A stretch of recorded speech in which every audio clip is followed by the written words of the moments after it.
جب چنگیز خان اور سلطان علاؤدین کے درمیان معاہدہ ہو چکا تو سلطان علاؤدین خوارزم شاہ نے چنگیز خان کے وفد کے اراکین کو اپنے دربار میں طلب کیا۔ جب یہ لوگ سلطان علاؤدین کے سامنے گئے تو سلطان نے چنگیز خان کے متعلق مختلف سوالات کیے، مثلاً یہ کہ چنگیز خان کے لشکر کی تعداد کس قدر ہے، اس کی سلطنت کی حدود کہاں تک پھیلی ہوئی ہے، چنگیز خان نے اب تک کون کون سی فتوحات حاصل کی ہیں، اور یہ کہ اس کے ملک کی اقتصادی حالت کیسی ہے۔ جب وفد کے ارکان نے سب سوالوں کے جواب سلطان کو تسلی بخش دیے، تب سلطان ایک بار پھر وفد کے ارکان کو مخاطب کر کے کہنے لگا، اب تم لوگ مجھے چنگیز خان کی ذات اور اس کی زندگی کے متعلق کچھ بتاؤ۔ اس پر ایک بولا، سلطان محترم، چنگیز خان کا اصل نام تیموچن ہے۔ یہ چنگیز خان کیسے بنا، اس کی تفصیل میں آپ سے بعد میں کہتا ہوں۔ چنگیز خان جب بچہ تھا اس نے ایک خواب دیکھا کہ اس کے دونوں ہاتھوں میں تلواریں ہیں۔ جب اس نے اپنے دونوں ہاتھ مشرق اور مغرب کی طرف پھیلائے تو دونوں ہاتھ کی تلواروں کے سرے افق مشرق اور افق مغرب تک پہنچ گئے۔ یہ خواب اس نے اپنی ماں سے بیان کیا تو اس کی ماں کو یقین ہو گیا کہ اس کا بیٹا مشرق اور مغرب کے تمام لوگوں کو تنبیہ اور آگاہ کرے گا اور اس کے ہاتھوں سے بڑی خون ریزی ہوگی۔ چنگیز خان کی ماں نے اس کے خواب کی یہ تعبیر اس لیے کی تھی کہ وہ جانتی تھی کہ جب اس کا بیٹا تیموچن پیدا ہوا تو اس کے ہاتھوں کی دونوں مٹھیاں بند تھیں، اور جب ان کو کھولا گیا تو ان دونوں ہاتھوں میں منجمد خون تھا۔ اس منجمد خون کو دیکھ کر اس وقت سب کی یہی رائے تھی کہ یہ لڑکا بڑا ہو کر خون ریزی کا باعث بنے گا۔ سلطان محترم، چنگیز خان کے دربار میں ایک بہت بڑا عابد و زاہد شخص شامل ہوا۔ اس کا نام تب تنگری تھا۔ یہ شخص بڑا قابل تعظیم اور ذی عزت تھا۔ ایک روز یہ تیموچن یعنی چنگیز خان کے پاس آیا اور کہا کہ میں نے ایک سرخ آدمی کو جو سرخ لباس میں سرخ گھوڑے پر سوار تھا دیکھا۔ اس نے مجھ سے کہا کہ تیموچن سے جا کر کہہ دو کہ وہ آج کے بعد اپنا نام تیموچن سے تبدیل کر کے چنگیز خان رکھ لے، اس لیے کہ اس کائنات کے خالق و مالک کا یہی منشا ہے۔ اس نے تب تنگری کی بات کو تسلیم کیا اور اپنا نام تیموچن سے بدل کر چنگیز خان رکھ لیا۔ سلطان محترم، چنگیز خان خوب طویل القامت اور مضبوط جسم کا شخص ہے۔ وہ ہمیشہ لڑائی کے وقت صف اول میں نظر آتا ہے، اور جس طرف حملہ آور ہوتا ہے دشمن کی صفوں کو درم برم کر کے رکھ دیتا ہے۔ اس کی غیر معمولی فتوحات کا راز اس بات میں مضمر ہے کہ اس کے بیٹے بھی اس کی طرح سپاہیانہ زندگی بسر کرتے ہیں۔ نیز اس نے منگولوں کو آپس میں رکاوٹیں دور کر کے ایک قبیلے میں پرو رکھا ہے۔ سلطان محترم، چنگیز خان نے 5 شادیاں کی ہیں اور اس کی 5 بیویاں مختلف قبائل اور مختلف قوموں سے تعلق رکھتی ہیں۔ اس طرح اس کے سسرالی قبائل بھی اس کو اپنا رشتہ دار سمجھ کر دل سے اس کی خیرخواہی میں مصروف رہتے ہیں۔ چنگیز خان منگولوں کی قوم میں بڑا عقلمند اور دور اندیش خیال کیا جاتا ہے۔ اس کی وجہ منگولوں کی غیر معروف قوم ساری دنیا میں مشہور ہو گئی ہے۔ اس نے ملک گیری کے نہایت اچھے اور پختہ اصول ایجاد اور قائم کیے ہیں۔ وہ اس بات سے واقف ہے کہ منگولوں کی وحشی اور جاہل قوم کو کسی وقت بیکار نہیں چھوڑنا چاہیے، ورنہ پھر یہ آپس میں ایک دوسرے سے لڑ بھیڑ کر اپنی اور چنگیز خان کی تباہی کا باعث بن جائیں گے۔ چنانچہ انہی خدشات کو سامنے رکھتے ہوئے چنگیز خان نے ایک طرف منگولوں کو اتحاد اور اتفاق کی خوبیاں سمجھانے میں خاص توجہ سے کام لیا، دوسری طرف اس نے ایسے آئین و قوانین قائم کیے کہ منگولوں کی فوج کسی وقت بھی بیکار نہ رہے۔ چنانچہ اس نے ایک مجموعہ قوانین مرتب کیا جسے تعزیرات چنگیزی کہا جاتا ہے۔ اپنے اس تعزیرات چنگیزی پر چنگیز خان بڑی سختی سے عمل کرواتا ہے۔ اس ملاقات کے بعد سلطان علاؤدین نے چنگیز خان کے وفد کے ان اراکین کو واپس جانے کی اجازت دے دی تھی۔ اس کے بعد بھی چند روز تک چنگیز خان کے وفد کے ان ارکان نے خوارزم میں قیام کیے رکھا اور مختلف معلومات اکٹھی کرتے رہے۔ ان کے اس قیام کے دوران خوارزم شہر میں یہ افواہیں اڑنے لگیں کہ بظاہر یہ خیر سگالی وفد ہے، لیکن حقیقی طور پر چنگیز خان نے مسلمانوں کی جاسوسی کرنے کے لیے اس وفد کو روانہ کیا ہے۔ بہرحال یہ وفد خوارزم سے رخصت ہوا اور رخصت کے وقت سلطان علاء الدین نے انہیں تحفے تحائف بھی عطا کیے۔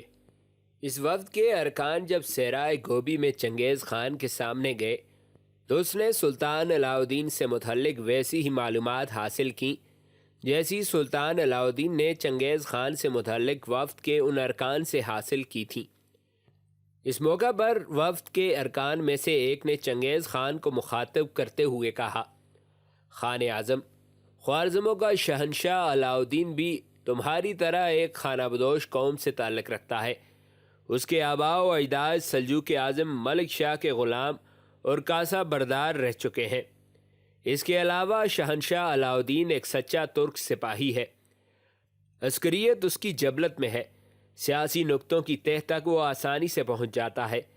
بہرحال جہاں تک ہم نے اس کے متعلق معلومات حاصل کی ہیں ان کے مطابق اس کے بخل کی بھی کوئی انتہا نہیں۔ اس کے علاوہ لوگ کہتے ہیں کہ وہ بڑا سفاک اور بڑا ستمگر بھی ہے اور وقتی جذبے کی تسلی کے لیے اپنے ساتھیوں کو اکثر قتل بھی کروا دیتا ہے۔ کہتے ہیں خوارزم شاہ کو ملک گیری کی بھی بڑی ہوس ہے اور وہ خوشامد پسند بھی بہت ہے۔ نوازی کے خطاب سے وہ بہت خوش ہوتا ہے اور اس کے درباری شاعر قصیدوں میں اسے سکندر ثانی بھی کہتے ہیں۔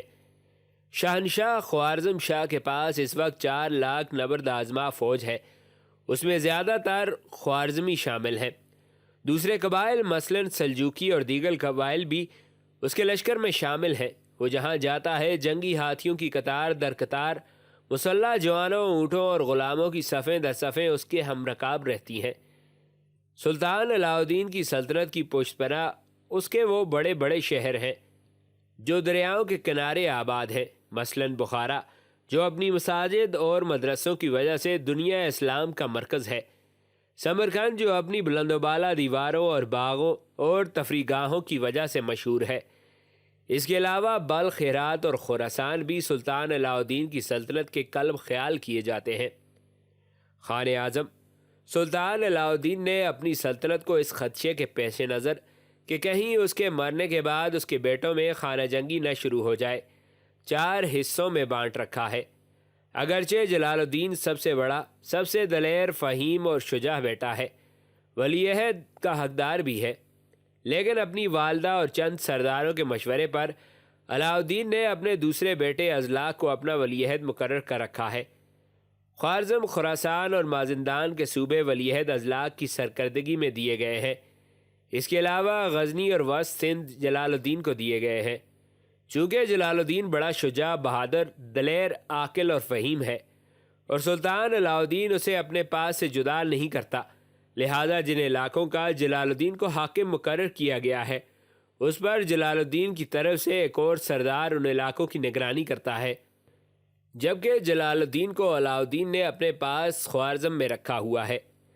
اپنے تیسرے بیٹے غیاث الدین کو سلطان علاء الدین نے کرما، کچھ اور مکران کے علاقے دے رکھے ہیں۔ چوتھے بیٹے رکن الدین کو سارے کوہستانی اضلاع کا حاکم مقرر کیا گیا ہے، جبکہ اپنے 5ویں بیٹے آگ سلطان کو سلطان علاء الدین خوارزم شاہ نے اپنے پاس خوارزم ہی میں رکھا ہے۔ یہاں تک کہنے کے بعد خوارزم سے ہو کر آنے والے وفد کا وہ رکن تھوڑی دیر تک خاموش رہا، کچھ سوچا، اس کے بعد وہ پھر بولا، خان اعظم، خوارزم شہر میں قیام کے دوران ہم نے چند عجیب و غریب باتیں بھی سنی۔ وہ یہ کہ لوگوں کا کہنا ہے سلطان علاء الدین خوارزم شاہ کو چند بزرگوں کی بددعائیں بھی ہیں، جس کی وجہ سے مستقبل میں اس کا اگر کسی کے ساتھ ٹکراؤ ہوا تو اسے یقیناً شکست ہوگی۔ لوگوں کا کہنا تھا کہ جب سلطان علاء الدین خوارزم شاہ نے خلیفہ بغداد کے خلاف لشکر کشی کرنا چاہی تو خلیفہ بغداد نے ایک مشہور و محترم بزرگ شیخ شہاب الدین سہروردی کو خوارزم شاہ کی طرف روانہ کیا تاکہ اسے بغداد پر حملہ آور ہونے سے روکا جائے۔ شیخ شہاب الدین سہروردی کہتے ہیں کہ بہت بڑے بزرگ اور پہنچے ہوئے ولی تھے۔ انہوں نے خوارزم شاہ کو بہت سمجھایا، لیکن خوارزم شاہ نے ان کی بات ماننے سے انکار کر دیا۔ تب شیخ شہاب الدین سہروردی نے وہاں سے ناکام جاتے ہوئے خوارزم شاہ کے حق میں بددعا کی اور کہا، الہی اس خوارزم شاہ پر ظالموں کو مسلط کر دے۔ اس کے علاوہ لوگ کہتے ہیں کہ سلطان علاء الدین خوارزم شاہ نے ایک روز اتفاقاً حالت بدمستی میں ایک بزرگ شیخ مجد الدین کو قتل کرنے کا حکم دے دیا، چنانچہ اس کے حکم پر انہیں شہید کر دیا گیا۔ اگلے روز جب علاؤدین خوارزم شاہ کو ہوش آیا تو اپنی اس حرکت پر بڑا پشیمان ہوا اور خون بہا کے لیے ایک دوسرے بزرگ شیخ نجم الدین کی خدمت میں ایک رقم روانہ کی۔ اس بزرگ نے رقم لینے سے انکار کر دیا اور خوارزم شاہ کے حق میں بد دعا کی۔ کہتے ہیں ان دونوں بزرگوں کی بد دعائیں خوارزم شاہ کے خلاف ضرور رنگ لائیں گی۔ چنگیز خان اپنے وفد کے اراکین کی اس اطلاع سے بے حد خوش ہوا، پھر انہیں انعام و اکرام سے نواز کر اپنے پاس سے رخصت کر دیا۔ بغداد کی خلافت کو چونکہ سلطان علاؤدین خوارزم شاہ سے ہر وقت خطرہ رہتا تھا کہ وہ کسی بھی وقت حملہ آور ہو کر بغداد کی خلافت کا خاتمہ کر سکتا ہے، چنانچہ جب سلطان علاؤدین خوارزم شاہ اور چنگیز خان کے درمیان تجارت کا معاہدہ ہوا تو یہ بات خلیفہ بغداد ناصر الدین کو بڑی ناگوار گزری، چنانچہ اس نے سلطان علاؤدین خوارزم شاہ اور چنگیز خان کے بڑھتے ہوئے تعلقات کو روکنے اور بگاڑنے کا عزم کر لیا۔ یہ کام کرنے کے لیے خلیفہ بغداد نے ایک نرالا اور انوکھا طریقہ اختیار کیا۔ اس نے یہ کام کرنے کے لیے چنگیز خان کی طرف اپنا ایک قاصد بھجوانے کا ارادہ کیا۔ اس قاصد کو چنگیز خان کی طرف جانے کے لیے چونکہ خوارزم شاہ کی حدود سے گزر کے جانا تھا، لہٰذا خلیفہ بغداد کے حکم سے قاصد کا سر منڈوا کر اس کے سر پر نوک نشتر سے چنگیز خان کے نام پیغام لکھا گیا اور سر پر لکھی اس تحریر میں سرما بھر دیا گیا تھا تاکہ وہ تحریر مٹنے نہ پائے۔ یہ قاصد اپنے سر پر لکھا ہوا عجیب و غریب پیغام دے کر بغداد سے چنگیز خان کی طرف روانہ کر دیا گیا۔ خلیفہ بغداد کا قاصد چنگیز خان کی خدمت میں حاضر ہوا اور اپنا سر منڈوا کر چنگیز خان کے سامنے پیش کیا تاکہ اس کے سر پر لکھے ہوئے پیغام کو چنگیز خان پڑھ سکے۔ اس پیغام میں چنگیز خان کو کہا گیا تھا کہ تم سلطان علاؤدین خوارزم شاہ پر حملہ کرو۔ اگر تم ایسا کرتے ہو تو اس سلسلے میں تم مجھے اپنا ہمدرد پاؤ گے۔ یہ پیغام پڑھنے کے بعد چنگیز خان نے اس قاصد کو مخاطب کرتے ہوئے کہا، میں تمہارے پیغام کے مطابق عمل نہیں کر سکتا۔ میں سلطان خوارزم شاہ کے ساتھ اپنے تعلقات کو نہیں بگاڑ سکتا، اس لیے کہ میں اس کے ساتھ صلح کا اور تجارتی لین دین کا معاہدہ کر چکا ہوں، اس لیے میں اپنے عہد کے خلاف خوارزم شاہ پر چڑھائی کرتے ہوئے اس سے جنگ کی ابتدا نہیں کر سکتا۔ اس طرح خلیفہ بغداد کا بھیجا ہوا قاصد چنگیز خان کے ہاں سے ناکام اور نامراد لوٹ گیا تھا۔ اس کے بعد سلطان علاؤدین خوارزم شاہ کی بدبختی اور بدنصیبی کچھ اس طرح شروع ہوئی۔ کچھ ہی عرصہ بعد چنگیز خان نے تقریباً 400 سوداگروں پر مشتمل ایک قافلہ خوارزم شاہ کی طرف روانہ کیا تاکہ سوداگر دونوں سلطنتوں میں مال و دولت کا لین دین کریں اور اس طرح دونوں اطراف کو اس سلسلے میں فائدہ اور نفع ہو۔ جب یہ تجارتی کاروان خوارزم شاہ کے سرحدی شہر اترار پہنچا تو اترار کے حاکم غائر خان، جو سلطان علاؤدین خوارزم شاہ کا ماموں بھی تھا، اس نے اس کاروان کو روک لیا۔ اس قافلے کے 400 اراکین کو روکنے کے بعد غائر خان نے انہیں زندان میں ڈال دیا۔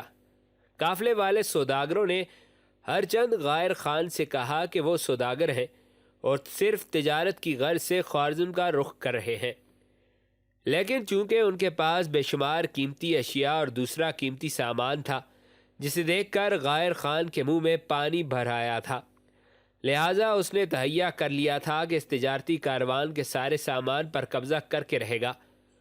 ان سارے اراکین کو زندان میں ڈالنے کے بعد حاکم اترار غائر خان نے ایک سفیر اپنے بھانجے سلطان علاؤدین کی خدمت میں روانہ کیا تھا اور اس سفیر کے ذریعے غائر خان نے سلطان علاؤدین کو کہلا بھیجا تھا۔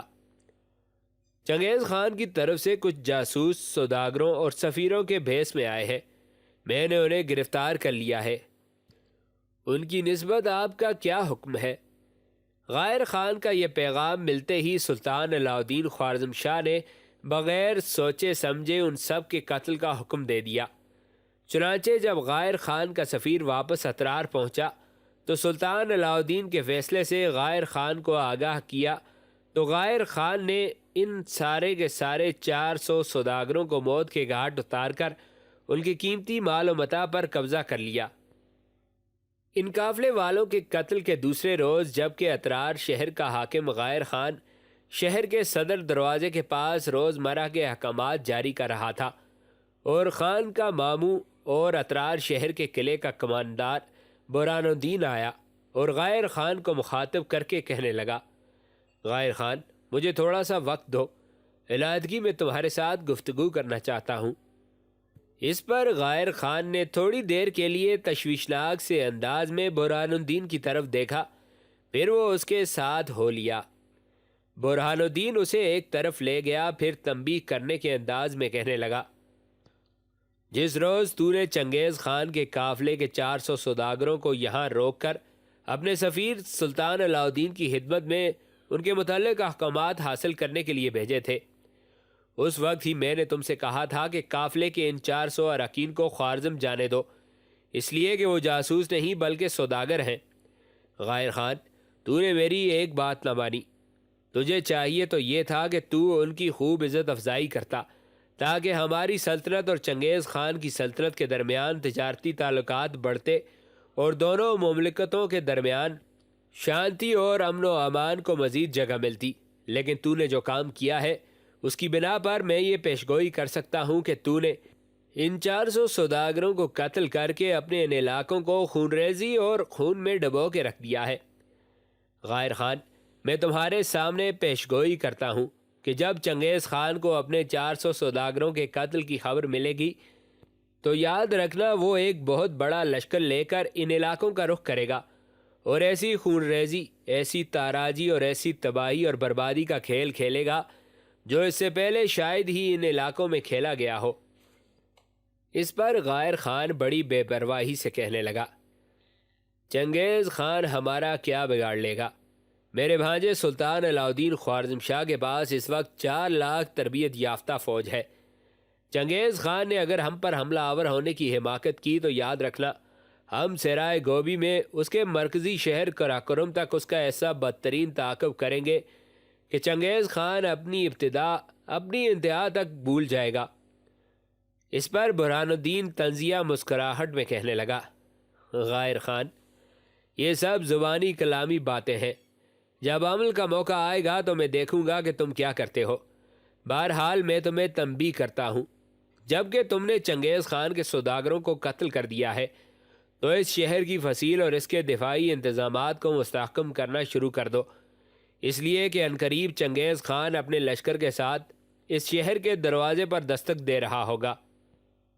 یہاں تک کہنے کے بعد برہان الدین جب خاموش ہوا تو غائر خان نے غور سے اس کی طرف دیکھتے ہوئے کہا، برہان الدین، تم اس قسم کی شکستگی طاری کرنے والی گفتگو اس لیے کر رہے ہو کہ ان 400 سوداگروں کو قتل کرنے کے بعد جو مال و دولت اور قیمتی اشیاء حاصل ہوئی ہیں اس میں ابھی تجھے کچھ حصہ نہیں ملا، لیکن تو فکر مند اور پریشان نہ ہو، اس میں سے میں نے تمہارا حصہ باقاعدہ طور پر علیحدہ کر کے رکھا ہے، تم ابھی میرے ساتھ آؤ اور اپنا حصہ اپنے ساتھ لے جاؤ۔ برہان الدین یہ سن کر نفرت سے پیر پٹکتے ہوئے کہنے لگا، غائر خان، میں اس حصے پر لعنت بھیجتا ہوں جو ان 400 سوداگروں کو قتل کر کے حاصل کیا گیا ہے۔ یہ کہنے کے بعد برہان الدین تھوڑی دیر رکا اور پھر وہ دوبارہ غائر خان کو مخاطب کرتے ہوئے کہہ رہا تھا، غائر خان، میں اپنے تجربے کی بنا پر تمہاری نسبت منگولوں کو بہتر طور پر جانتا ہوں، میں تم سے پہلے بھی اترار شہر کا قلعہ دار تھا اور اب بھی ہوں، میرا ان منگولوں کے سلسلے میں تجھ سے زیادہ تجربہ اور تجزیہ ہے۔ غائر خان، یہ منگول غول، بدرو، آسیب اور چھلاوے ہیں، یہ منگول وہم و وحشت اور خناس کے وسوسوں کی طرح ہیں۔ غائر خان، اپنے ان مرنے والے 400 سوداگروں کا جب منگول انتقام لے گے تو تم دیکھو گے کہ وہ اپنے خان چنگیز خان کی سرکردگی میں حملہ آور ہو کر شبنم کی آسودگی کو شعلوں کی بیتابی میں بدل کے رکھ دیں گے۔ ان 400 سوداگروں کے مرنے کا انتقام لینے کی خاطر اگر منگول مسلمان علاقوں پر حملہ آور ہوئے تو اس کی ساری ذمہ داری تم پر عائد ہوگی۔ اس کے ساتھ ہی برہان الدین وہاں سے چلا گیا۔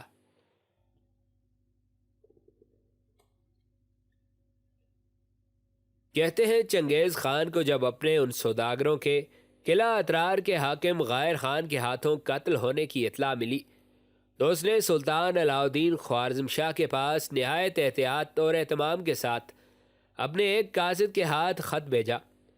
اس خط میں چنگیز خان نے لکھا کہ حاکم اترار غائر خان نے بڑی نالائکی، بڑی حماقت کا مظاہرہ کیا ہے اور اس نے بے گناہ سوداگروں کو قتل کر کے ایک جرم عظیم کا ارتکاب کیا ہے، لہٰذا اس کے اس بھیانک جرم کی بنا پر مناسب یہ ہے کہ اسے سلطان یا تو میرے سپرد کر دے تاکہ اسے اس کے جرم کی قرار واقعی سزا دی جائے، اور اگر سلطان ایسا نہیں چاہتے تو پھر سلطان خود اسے اس کے جرم کی عبرتناک سزا دے۔ اترار کے حاکم غائر خان کی جگہ اگر کسی اور نے چنگیز خان کے ان سوداگروں کو قتل کیا ہوتا تو شاید سلطان علاء الدین خوارزم شاہ اسے چنگیز خان کے حوالے کر دیتا، اس کے لیے خود ہی کوئی سزا تجویز کرتا، لیکن غائر خان چونکہ سلطان علاء الدین خوارزم شاہ کا سگا ماموں تھا، لہٰذا جب چنگیز خان کا قاصد غائر خان کا مطالبہ لے کر سلطان علاء الدین کے سامنے پیش ہوا تو سلطان علاء الدین بڑا برہم اور برا فروختہ ہوا۔ اپنے ماموں غائر خان کو چنگیز خان کے حوالے کرنا یا اس کے لیے کوئی عبرتناک سزا تجویز کرنا تو بہت دور کی بات، غصے اور قہرمانی میں آ کر سلطان علاء الدین نے چنگیز خان کے اس ایلچی کو ہی قتل کر دیا۔ اپنے اس ایلچی کے قتل ہونے کے بعد چنگیز خان نے ایک اور ایلچی سلطان علاء الدین کی طرف بھیجا۔ اس ایلچی کے ہاتھ بھی چنگیز خان نے ایک خط علاء الدین کے نام لکھا۔ خط میں سلطان علاء الدین کے لیے مرکوم تھا کہ ایلچی کا قتل کرنا بادشاہوں کا کام نہیں ہے، سوداگروں کی حفاظت کرنا بادشاہوں کا فرض ہے۔ میرے مطالبات پر آپ دوبارہ غور فرمائے۔ جو ایلچی یہ پیغام لے کر گیا، کہتے ہیں سلطان علاء الدین نے اسے بھی قتل کر دیا۔ سلطان علاء الدین کے اس رویے کی بنا پر چنگیز خان آپے سے باہر ہو گیا اور اس نے فیصلہ کر لیا کہ اب سوداگروں کے قتل اور اس کے بعد یکے بعد دیگرے بھیجے گئے ایلچیوں کے قتل کا انتقام وہ سلطان علاء الدین خوارزم شاہ اور اس کی سلطنت سے ضرور لے گا۔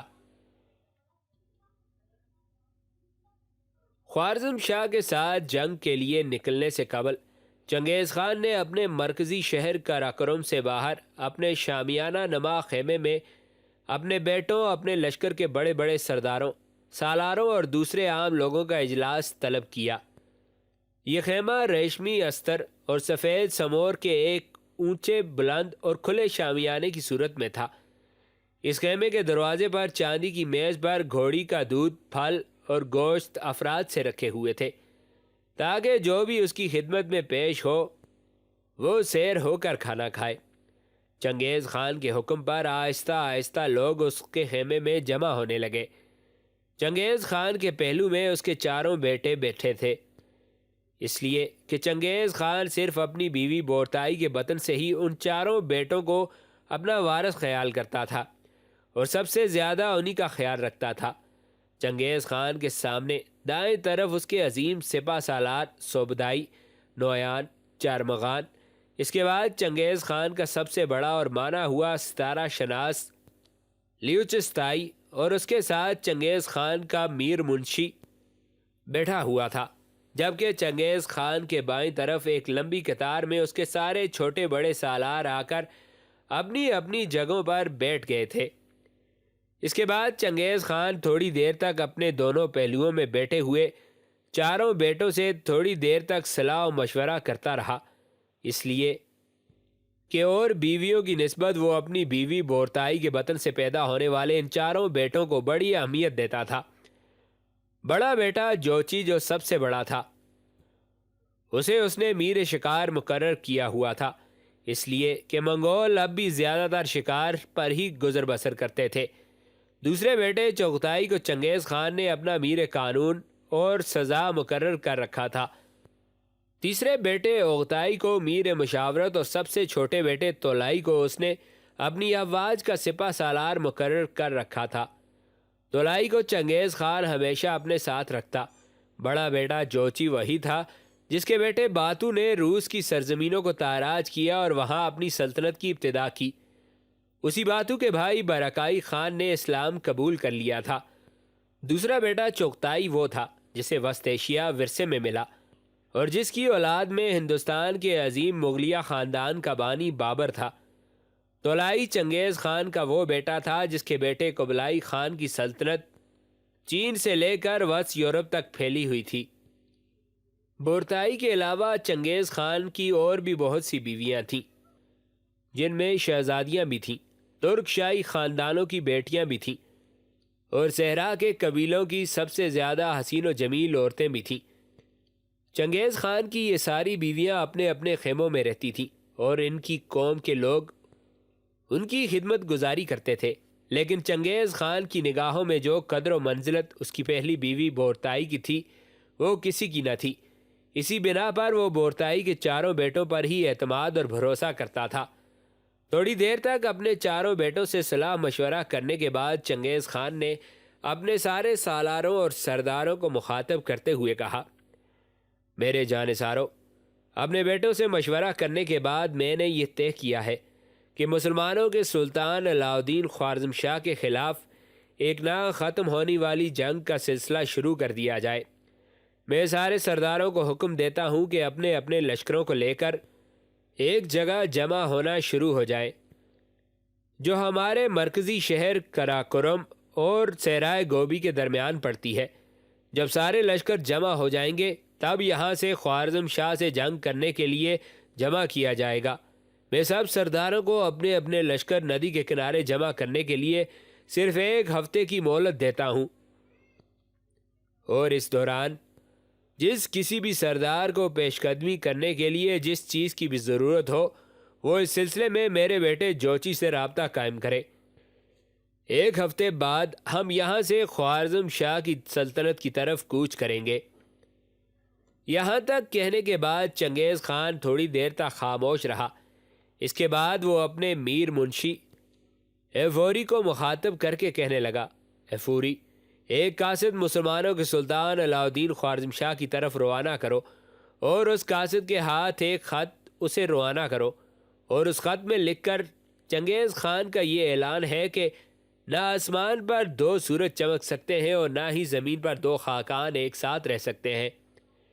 اسے یہ بھی لکھو کہ خوارزم شاہ، تو نے جنگ کا انتخاب کیا ہے، اب جو ہونا ہے وہ ہوگا، ہمیں معلوم نہیں، یہ تو صرف خدا جانتا ہے۔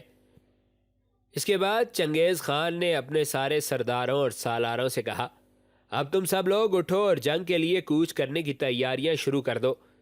اس کے ساتھ ہی وہ اجلاس ختم کر دیا گیا تھا۔ مقررہ وقت میں جب سارے سردار اپنے اپنے لشکر کو لے کر صحرائے گوبی اور کراکرم کے درمیان پڑنے والی ندی کے کنارے جمع ہو گئے تو چنگیز خان کو اس کی اطلاع کر دی گئی۔ چنگیز خان بھی کوچ کرنے کی تیاریاں مکمل کرنے کے بعد اپنے بیٹوں کے ساتھ ندی کے کنارے پہنچا۔ تھوڑی دیر تک وہ ایک بلند ٹیلے پر کھڑے ہو کر ندی کے کنارے جمع ہونے والے اپنے سارے لشکر کو بڑے غور اور سکون کے ساتھ دیکھتا رہا۔ چنگیز خان کی عمر اب 56 سال ہو چکی تھی۔ اس کے چوڑے چہرے پر جا بجا جھریاں پڑ چکی تھیں۔ اس کی جلد اب سخت ہو چکی تھی۔ اس وقت جب وہ اپنے لشکر کو دیکھ رہا تھا وہ اپنے تیز رفتار گھوڑے کی چوٹی دار زین پر چھوٹی چھوٹی رکابوں میں پاؤں جمائے گھٹنے اٹھائے بیٹھا تھا۔ اس وقت اس کے سر کے اوپر سفید سموری ٹوپی تھی جس کے اوپر باز کے پل لگے ہوئے تھے۔